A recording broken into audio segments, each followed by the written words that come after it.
As elites desse país nunca tiveram um compromisso verdadeiro com a democracia. Repito de outra forma, as elites desse país jamais tiveram compromisso democrático. Basta olhar nossa história, olhar para Getúlio, olhar para Juscelino Kubitschek, olhar para João Goulart. A frase de Carlos Lacerda está na história. Getúlio não pode ser candidato, se for, não pode ser eleito, se eleito, não pode tomar posse, se tomar posse, não pode governar. E a gente sabe o que fizeram com Getúlio, principalmente depois que ele criou a Petrobras em 1953 e o monopólio estatal do petróleo. A história, todos sabemos como terminou. Mas com Juscelino Kubitschek foi a mesma coisa. Venceu a eleição em 55. Argumentaram que ele não conquistou maioria absoluta. Queriam impedir Juscelino Kubitschek de tomar posse. Se não fosse o general Lott, que era ministro da Guerra, que tivesse antecipado, eles não tinham permitido Juscelino Kubitschek tomar posse. Depois acusaram Juscelino e queriam o impeachment de Juscelino por ter tido o apoio do Partido Comunista, que era ilegal. A história de 64 todo mundo conhece. A marcha com Deus pela liberdade antes do golpe de 1º de abril de 64. Aquela marcha em São Paulo. Milhares de pessoas de classe média lutando contra a corrupção e contra o comunismo. E houve o golpe. E eles tentaram legitimar aquele golpe como se fosse democrático. Porque hoje todo mundo diz, foi uma ditadura. Mas lá naquele momento não. Eu trago aqui a capa do Estado de São Paulo, no dia 2 de abril. Vitorioso movimento democrático. Era assim que eles tentavam legitimar o golpe.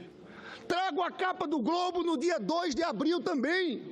O que diz o Globo? Empossado Mazzilli na presidência. Ressurge a democracia. Era assim que eles vendiam o golpe. Olha aqui o editorial do Globo. Ressurge a democracia. Vive a nação dias gloriosos, porque souberam unir-se todos os patriotas, independente das vinculações políticas, simpatias ou opinião sobre problemas isolados, para salvar o que é essencial, a democracia, a lei, a ordem, graças à decisão e ao heroísmo das Forças Armadas. Foi assim que a imprensa, que a mídia, tentava legitimar um golpe como se fosse democrático. Mas não foi só a mídia.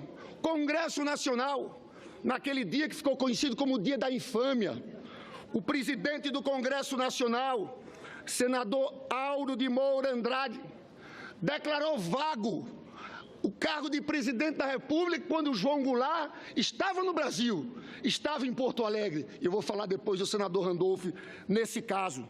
Naquele momento, Tancredo Neves, porque muitos não aprenderam com a lição de Tancredo Neves, mas Tancredo Neves sempre teve contra os golpes.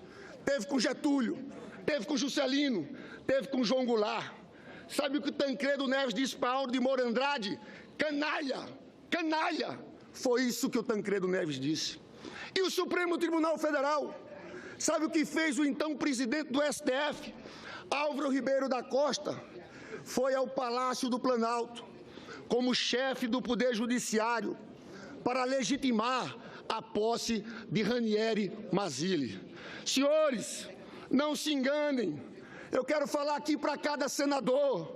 Eu não tenho a menor dúvidas que para a história do nosso país, isso aqui vai passar como um golpe parlamentar contra a democracia brasileira. Nesse momento, os senhores têm que olhar para a história. Tem que olhar para as suas biografias.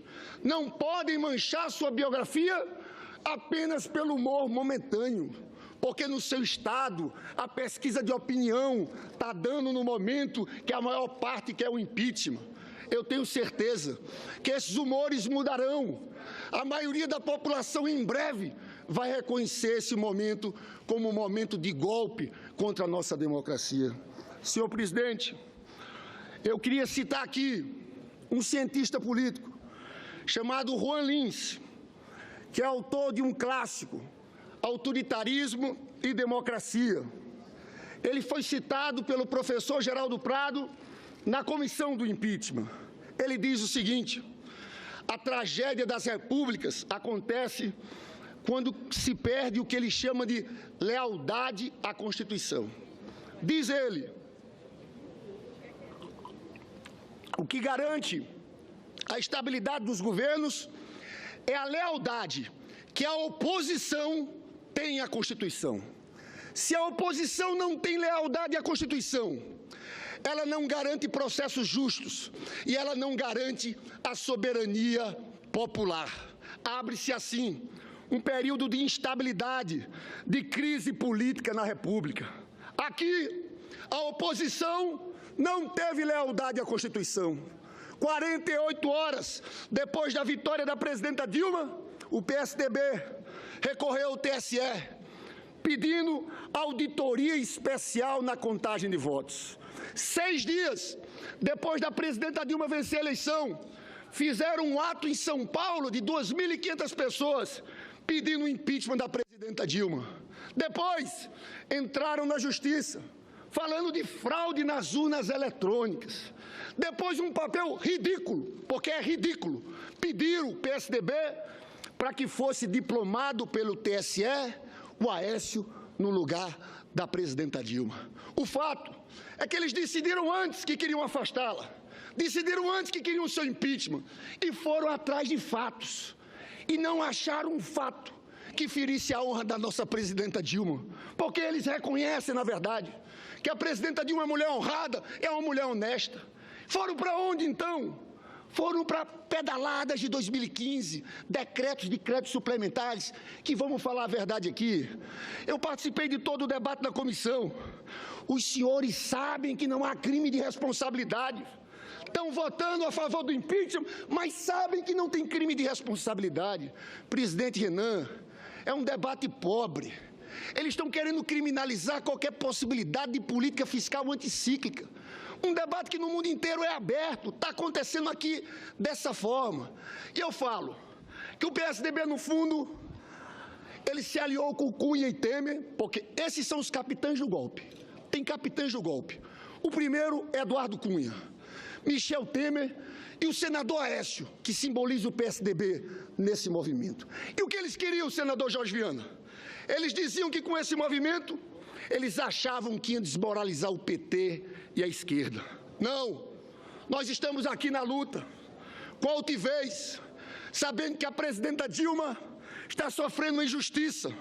Nós estamos lutando de cabeça erguida, sabe por quê? Porque nós temos uma causa. E sabe qual é a nossa causa? É a inclusão, são os mais pobres. A nossa causa é o povo trabalhador. Eles sabem, nós não estamos tão afastando a presidenta Dilma, não pelos nossos erros. Nós erramos. Nós tínhamos que ter feito a reforma política no primeiro ano do governo Lula, quando tínhamos força. Nós devíamos ter acabado com o financiamento empresarial no primeiro ano. Nós devíamos ter feito democratização dos meios de comunicação. Mas, presidente Lula, eles querem fazer isso contra a presidenta Dilma por outros motivos. Eles não engolem o salário mínimo do trabalhador. Eles não engolem o pré-sal, o regime de partilha, que as multinacionais do petróleo nunca aceitaram. Presidente Lula, eles nunca aceitaram a política de cotas.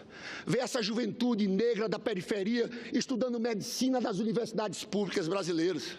Essa elite preconceituosa nunca engoliu o que nós fizemos com as empregadas domésticas, libertando desse regime de semi-escravidão.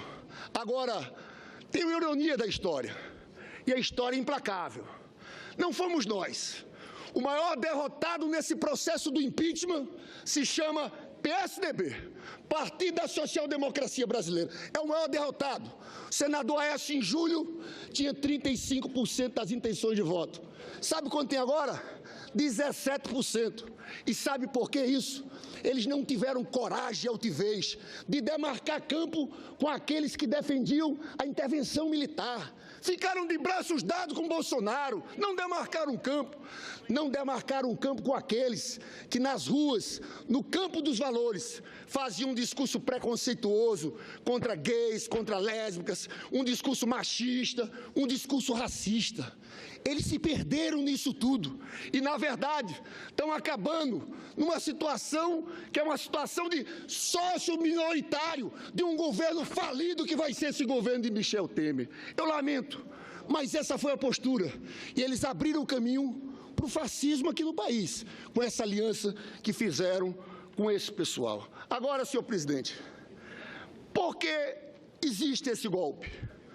O que é que eles querem nisso? Eles querem esse golpe por um motivo. Eles querem, nessa crise, jogar a conta para ser paga pelos mais pobres e pelos trabalhadores. Ah, Paulo Scaff da Fiesp, CPMF, não.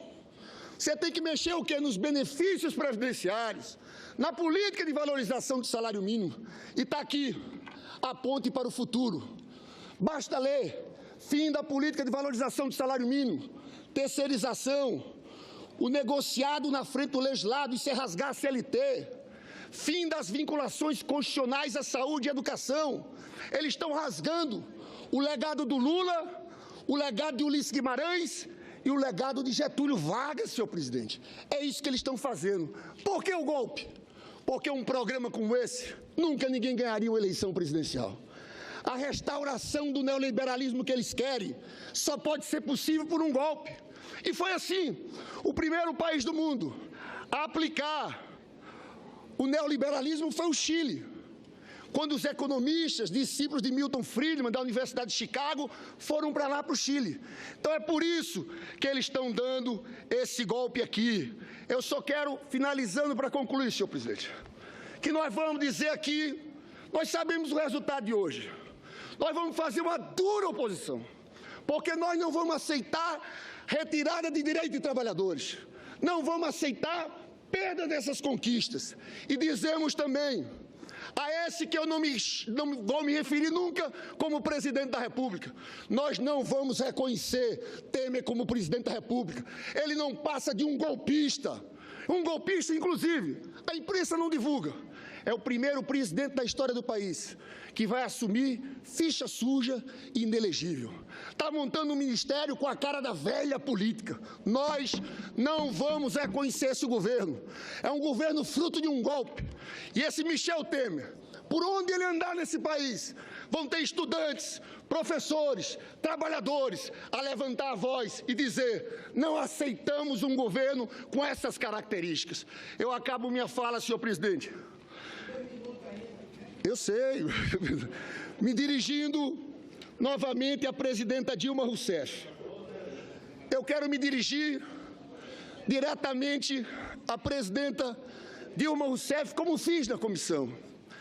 Presidenta Dilma Rousseff, saia amanhã daquele palácio de cabeça erguida, porque a história lhe absolverá com toda certeza. Como a história deu razão a Getúlio Vargas, como a história deu razão a Juscelino Kubitschek, como a história deu razão a João Goulart. Estão eles hoje no panteão dos heróis nacionais. Agora eu pergunto: onde estão os parlamentares que chancelaram aquele golpe? Como está o nome de Auro de Moura Andrade, de Ranieri Mazzilli?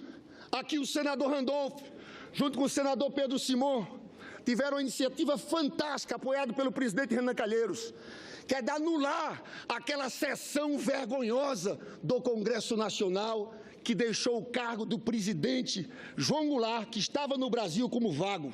Eles estão, sabe aonde, senhor presidente? Na lata do lixo da história. Eu saio daqui com uma certeza, e a nossa bancada do PT, do PCdoB, do PDT, eu vejo senadores do PSB, da Rede, nós vamos sair de cabeça erguida. Nós vamos sair com muita força para continuar a nossa luta. E falo para a nossa militância, para as pessoas que estão nos estados: a luta está só começando, pessoal. Não vamos desistir. Nós perdemos uma batalha, mas nós temos muita luta pela frente. E digo mais, eu tenho uma certeza: esse governo do Temer vai ser um governo de crise. Vai ser um governo que vai retirar direitos de trabalhadores. E se a popularidade dele, porque a popularidade dele hoje é o seguinte: 1%, de 1 a 2% aprovam o possível governo Michel Temer, 58% rejeitam. Eu conheço esse Senado Federal. Não durará, para daqui a 3, 4 meses, na hora do julgamento definitivo, nós colocarmos Temer, esse impostor, para fora do Palácio do Planalto. Muito obrigado.